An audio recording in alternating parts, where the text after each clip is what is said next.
nasayod kita nga kanunay ang Dios naghimo og nagbag-o sa iyang kasabutan kanatong tanan. Sama si Abraham sa unang pagbasa, siya midawat sa kasabutan sa Ginoo nga siya mahimong amahan sa tanang mga nasod. O gani diha niya nang maong kasabutan,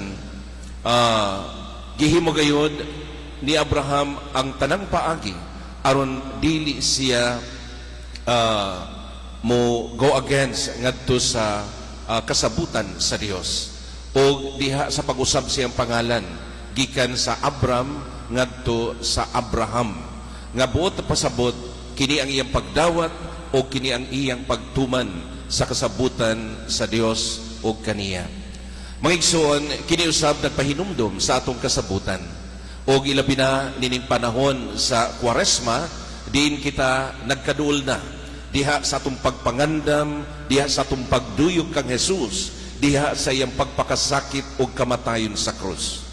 Tinuod, dili sayon kining atong salmutan, dili sayon kining atong pagduyog kaniya, apan tungod kay kita tinuod sa atong kasabutan ngadto sa Dios, kinahanglan ato kining matuman o kinahanglan ato kining ipadayon.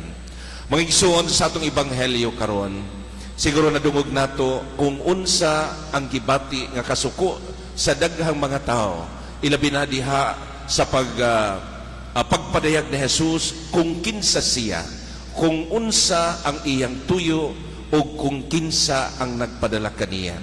So mihinmo siya og upat ka claim, no? O claim sa atubangan sa mga tao. Una, iyang giingon, ang mutuman sa akong mga pulong o muhimo ni ini dili gayud mamatay. Kana ang una niyang giingon sa mga tao, nga dili gayud madawat sa tanan o dili madawat sa mga tao nga naminaw kaniya. Nga naman tungod kay mingon sila ang among amahan nga si Abraham ug ang mga propeta nangamatay apan labaw ka pa ba niya, no? Again, failure to accept the identity of Jesus. Mo na una mga igsoon. Ikaduha, iyang gi-claim sa iyang kaugalingon nga he had unique knowledge of God, nga naa siya'y pag-ila gayod sa iyang amahan, nga matud pa ang nagpadala kaniya mao ang iyang amahan, o wala siya muani sa iyang kabubuton. Ang amahan ang nagpadala kaniya, ang amahan ang nagsugo sa nga siya muani aron ihatag ang kaluwasan sa tao.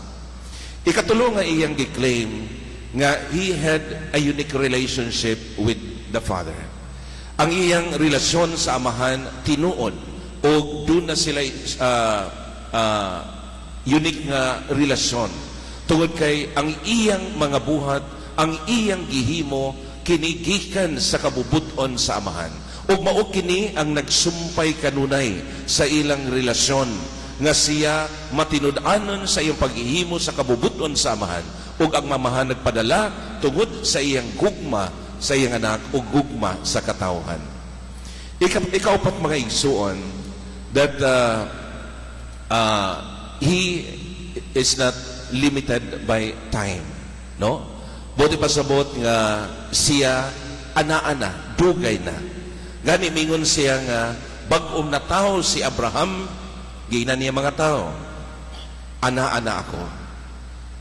Before Abraham, I am. Nga siya ana-ana, bisan pa before kang Abraham.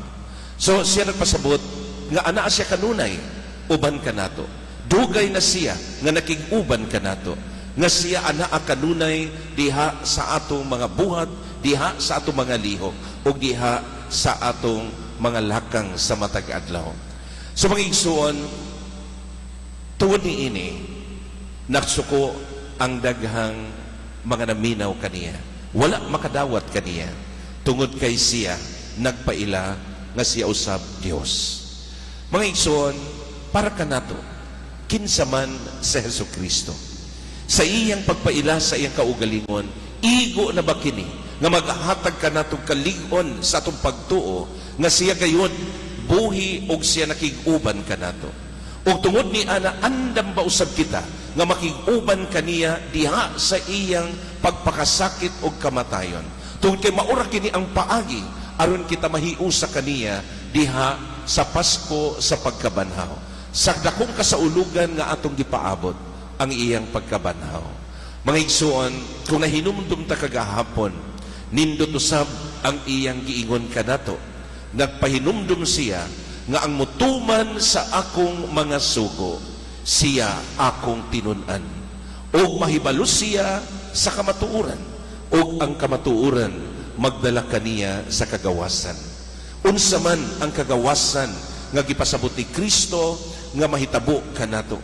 Mga igsuon, mingon siya kung sabto nato ang iyang mga pulong ug tumano nato kini pinaagi sa paghunahuna sa pagbiya sa atong mga sala. Nga biyaan nato ang kangit-ngit sa atong kinabuhi. Mao kini ang kamatuuran ug ang kamatuuran magdala kanato sa kagawasan. Mga igsuon, gipahinumduman kita sa makausap pa nga ang atong paghihiusa kaniya diha sa iyang pagpakasakit o kining atong pagpangandam diin kita ania karon sa ikalimang simana sa Kwaresma ang pagpangandam alang sa paghihiusa kang Kristo. Hinaot unta nga mahimo kitang matinud-anon diha sa atong pagsunod kaniya. Atong hinumduman, dili kita mahiusa diha sa iyang pagkabanhaw kung dili kita musalmot, muduyog o makig-uban kaniya diha sa iyang pagpakasakit. Mga igsuon, duol na ang Semana Santa. Karong Domingo, mao nang gitawag nga Passion Sunday o Palm Sunday, ang unang adlaw sa Semana Santa. Hinaot unta nga kitang tanan andam na ug andam nga makig-uban kang Jesus aron kita uban kaniya usab sa pagkabanhaw. Amen.